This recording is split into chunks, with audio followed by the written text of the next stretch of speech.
കാര്യങ്ങൾ നിങ്ങൾക്ക് മറ്റുള്ളവരെ വെച്ച് നോക്കുമ്പോൾ ഡീൽ ചെയ്യാൻ കുറച്ച് ഹാർഡാണെന്ന് ഫീൽ ചെയ്തിട്ടില്ലേ? അതുപോലെ തന്നെ ചില സാഹചര്യങ്ങളിൽ നിങ്ങൾ റിയാക്ട് ചെയ്തപ്പോഴത്തേക്കും ഇത് ഞാൻ തന്നെയാണോ റിയാക്ട് ചെയ്തത് എന്ന രീതിയിൽ നിങ്ങൾ തന്നെ നിങ്ങളുടെ റിയാക്ഷന്റെ മേലെ സർപ്രൈസ് ആയിട്ടില്ല? Hello friends, welcome to new codes. ഇന്നത്തെ വീഡിയോ എന്ന് പറയുന്നത് നമ്മളിപ്പോൾ ഡെയിലി ലൈഫിൽ യൂസ് ചെയ്യുന്ന ഒരു വേർഡ് ആണല്ലേ ട്രോമ എന്നുള്ളത്. അതേസമയം ഈ ഡെയിലി ലൈഫിൽ നമ്മൾ പോലും നോട്ടീസ് ചെയ്യാത്ത, മേ ബി മറ്റുള്ളവർക്ക് പോലും നോട്ടീസ് ചെയ്യാൻ പറ്റാത്ത രീതിയിൽ നമ്മളിലുള്ള ട്രോമാസിന്റെ സയൻസ് നിങ്ങൾക്ക് എത്ര പേർക്ക് അറിയാമായിരിക്കും? മേ ബി നമ്മൾ ചില ഇവന്റ്സ് ഒക്കെ നടക്കുമ്പോൾ വെറുതെ തമാശയ്ക്ക് അത് എനിക്കൊരു ട്രോമയായി എന്നൊക്കെ നമ്മൾ പറയാറുണ്ട്. പക്ഷെ ശരിക്കുള്ള ട്രോമ നമ്മൾ മേ ബി അതൊരു ട്രോമയായി പോയി എന്ന് നമ്മൾ അറിഞ്ഞിട്ടുണ്ടാവില്ല. ഓക്കെ, നിങ്ങൾക്ക് എന്തെങ്കിലും മനസ്സിലായിട്ടുണ്ടാവും എന്നറിയില്ല. എന്തായാലും നമുക്ക് ഡെയിലി ലൈഫിൽ നമുക്ക് ഈ ട്രോമ ഉണ്ട് എന്നതിനുള്ള ഒളിഞ്ഞു കിടക്കുന്ന കുറച്ച് സയൻസ് നോക്കാം. അതിനു മുന്നേ നമ്മുടെ ചാനൽ ആദ്യമായിട്ട് ആരെങ്കിലും കാണുന്നുണ്ടെങ്കിൽ ഉറപ്പായിട്ട് സബ്സ്ക്രൈബ് ചെയ്യാം കേട്ടോ. ഫസ്റ്റ് ഓഫ് ഓൾ നമുക്ക് ഫിസിക്കൽ സയൻസ് തന്നെ നോക്കാം. ട്രോമ എന്ന് പറയുമ്പോൾ ജസ്റ്റ് നമ്മുടെ ഉള്ളിൽ മാത്രമല്ല ഉള്ളത്, നമ്മുടെ ബോഡിയിലും അത് വിസിബിൾ ആയിരിക്കാം. ഒന്നാമത്തെ കാര്യം എന്ന് പറയുന്നത് നമ്മുടെ മസിൽസ് എപ്പോഴും ടെൻസ്ഡ് ആയിരിക്കും. ഫോർ എക്സാമ്പിൾ നമ്മൾ ഷോൾഡേഴ്സ് ഒക്കെ എപ്പോഴും അപ്പായിട്ട് തന്നെ വെച്ചേക്കുക. അതുപോലെ ജോ ലൈൻസിന്റെ മസിൽസ് ഒക്കെ ടെൻസ്ഡ് ആയിരിക്കും. പിന്നെ നമ്മുടെ ബ്രീത്തിങ് അൺകംഫർട്ടബിൾ അല്ലെങ്കിൽ സ്ട്രെസ്ഫുൾ ആയിട്ടുള്ള സിറ്റുവേഷൻ ഒക്കെ വരുമ്പോഴത്തേക്കും നമ്മൾ ബ്രീത്ത് ചെയ്യത്തില്ല, നമ്മൾ ശ്വാസം പിടിച്ചു തന്നെ വെച്ചേക്കും. മറ്റൊന്നാണ് ഡൈജസ്റ്റീവ് ഇഷ്യൂസ്. നമ്മുടെ ഗട്ട് ഡയറക്റ്റ് ആയിട്ട് നെർവസ് സിസ്റ്റമായിട്ട് കണക്റ്റഡ് ആണ്.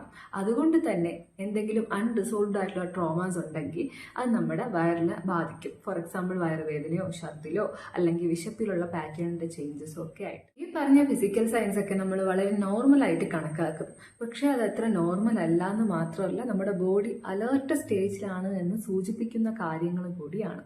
എന്ന് പറഞ്ഞാൽ നമ്മൾ കാമായിട്ടുള്ള സ്റ്റേറ്റിലല്ല ഇരിക്കുന്നത്. ഇനി നമുക്ക് ഡെയിലി ലൈഫിൽ വരുന്ന ഇമോഷണൽ പാറ്റേൺസ് നോക്കാം. ഒന്നാമത്തേതെന്ന് പറയുന്നത് ചെറിയ ചെറിയ കാര്യങ്ങൾക്കും മൈന്യൂട്ട് ആയിട്ടുള്ള കാര്യങ്ങൾക്കും ഓവറായിട്ട് റിയാക്ഷൻ കൊടുക്കുക അല്ലെങ്കിൽ ഓവറായിട്ട് റിയാക്ട് ചെയ്യുക എന്നുള്ളത്. അതുപോലെ വരുന്ന ഒന്നാണ് ഇമോഷണൽ നംനെസ്. എന്തുണ്ടായാലും അധികം ഫീലിങ്സ് ഒന്നും ഇല്ലാത്തൊരു സ്റ്റേജ്. ഫോർ എക്സാമ്പിൾ ഇപ്പോൾ സന്തോഷമുള്ളൊരു ഇവന്റ് ഉണ്ടായിരുന്നിരിക്കട്ടെ, അവർക്ക് പ്രത്യേകിച്ച് സന്തോഷങ്ങളൊന്നും ഇല്ല, അല്ലെങ്കിൽ ഒരു സങ്കടപ്പെടുത്തുന്ന കാര്യം ഉണ്ടായാലും അവരെ അത് അത്രത്തോളം ഹർട്ട് ചെയ്യുന്നില്ല എന്നുള്ളത്. പ്രത്യേകിച്ച് കാരണങ്ങളൊന്നും ഇല്ലാതെ തന്നെ ആങ്സൈറ്റി ഉണ്ടായിരിക്കുക, എപ്പോഴും എന്തോ റോങ് ആയിട്ട് നടക്കുവാണോ എന്നൊരു ഫീൽ ഇരിക്കുക. നിങ്ങൾ മനസ്സിലാക്കേണ്ട ഒരു കാര്യം, ഈ ഇമോഷണൽ പാറ്റേൺസ് ഒന്നും നിങ്ങളുടെ പേഴ്സണാലിറ്റിയിൽ വരുന്ന ഫ്ലോസ് അല്ല, നിങ്ങളുടെ സർവൈവിങ് സ്ട്രാറ്റജീസ് ആണ്. അതായത് നിങ്ങളുടെ മനസ്സിന്റെ സർവൈവിങ് സ്ട്രാറ്റജീസ് ആണ് ഇതൊക്കെ. ഇനി നമുക്ക് നോക്കാനുള്ളത് നമ്മുടെ ഡെയിലി ലൈഫിൽ വരുന്ന ബിഹേവിയറൽ സയൻസ് ആണ്. ഫോർ എക്സാമ്പിൾ നമ്മളിപ്പോൾ ഒരു സ്ഥലം അവോയ്ഡ് ചെയ്യുക, അല്ലെങ്കിൽ ഒരു കോൺവെർസേഷൻ അവോയ്ഡ് ചെയ്യുക, ഒരു ടാസ്ക് അവോയ്ഡ് ചെയ്യുക. കാരണം ഇതൊക്കെ നമ്മളെ അൺകംഫർട്ട് ആക്കുന്ന കാര്യങ്ങളാണ്. ഡിഫിക്കൾട്ട് ഫീലിങ്സുമായിട്ട് ഇരിക്കാൻ വയ്യാത്തത് കൊണ്ട് തന്നെ അവർ ലൈഫിനെ ബിസി ആയിട്ട് ഷെഡ്യൂൾ ചെയ്യും. ഓവർ കമ്മിറ്റിങ്, ഓവർ വർക്കിംഗ്, അങ്ങനെയൊക്കെ. മറ്റുള്ളവർ നമ്മളെ ഹർട്ട് ചെയ്യും, അവർ നമ്മളെ ഉപേക്ഷിച്ചിട്ട് പോകും എന്നൊക്കെ കരുതിയിട്ട് എല്ലാവരും ട്രസ്റ്റ് ചെയ്യാൻ വേണ്ടിയിട്ട് ഭയങ്കരമായിട്ട് സ്ട്രഗിൾ ചെയ്യുന്നുണ്ടാവും. അടുത്തതായിട്ട് നമുക്ക് റിലേഷൻഷിപ്പ് പാറ്റേൺസ് നോക്കാം.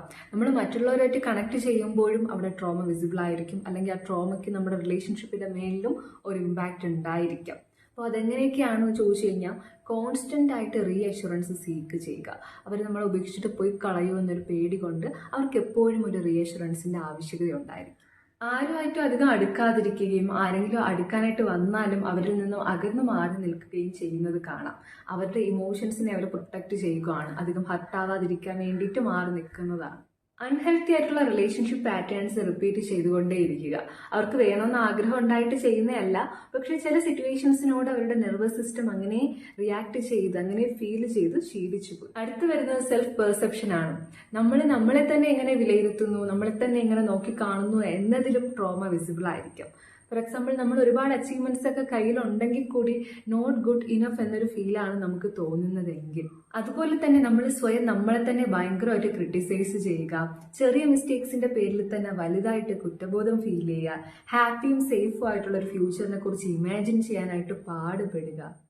സോ ഇന്നത്തെ വീഡിയോയിൽ നമ്മൾ ഇതുവരെ നോക്കിയ കാര്യങ്ങളെന്ന് പറയുന്നത് ട്രോമയെ മനസ്സിലാക്കാൻ സാധിക്കുന്ന physical science, emotional patterns, relationship patterns, behavioural science ഒക്കെയാണ്.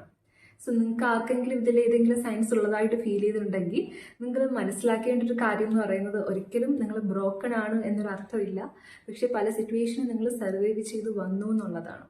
ഓൾവേസ് റിമെമ്പർ, ഒരു ട്രോമ വഴി എൻഡ് ആവുന്ന സ്റ്റോറീസ് ഒന്നും അല്ല നമ്മുടേത്. അത് ഹീലിംഗ് വഴി കണ്ടിന്യൂ ചെയ്തുകൊണ്ടേയിരിക്കും. എങ്ങനെ ഹീലിംഗ് പോസിബിൾ ആണെന്ന് ചോദിച്ചു കഴിഞ്ഞാൽ കറക്റ്റായിട്ട് സപ്പോർട്ട് എടുക്കുന്നതിലൂടെ, കറക്റ്റായിട്ടൊരു തെറാപ്പി എടുക്കുന്നതിലൂടെ, സെൽഫ് കമ്പാഷൻ വഴിയൊക്കെ ഹീലിംഗ് പോസിബിൾ ആണ്. ഹീലിംഗിന്റെ സ്റ്റാർട്ടിംഗ് എന്ന് പറയുന്നത് സെൽഫ് അവയർനെസ്സിലൂടെയാണ്. സോ ഈ വീഡിയോ നിങ്ങൾക്ക് ഒരു സെൽഫ് അവയർനെസ് ക്രിയേറ്റ് ചെയ്ത് തരാനായിട്ട് യൂസ്ഫുൾ ആയിട്ടുണ്ടെങ്കിൽ ഉറപ്പായിട്ട് ലൈക്ക് ചെയ്യുക. നിങ്ങൾക്ക് എന്തെങ്കിലും ഡൗട്ട്സോ കാര്യങ്ങളോ ഒക്കെ ഉണ്ടെങ്കിൽ കമൻറ്റ് ചെയ്ത് ചോദിച്ചാൽ മതി. അതുപോലെ തന്നെ ഫ്രണ്ട്സിനും റിലേറ്റീവ്സിനും എല്ലാവർക്കും, ഇതിപ്പോൾ കാണണം എന്ന് ആഗ്രഹിക്കുന്ന എല്ലാവർക്കും ഈ വീഡിയോസ് ഒന്ന് ഷെയർ ചെയ്ത് കൊടുക്കുക. ആരെങ്കിലും സബ്സ്ക്രൈബ് ചെയ്യാത്തവരുണ്ടെങ്കിൽ സബ്സ്ക്രൈബ് ചെയ്യാം കേട്ടോ.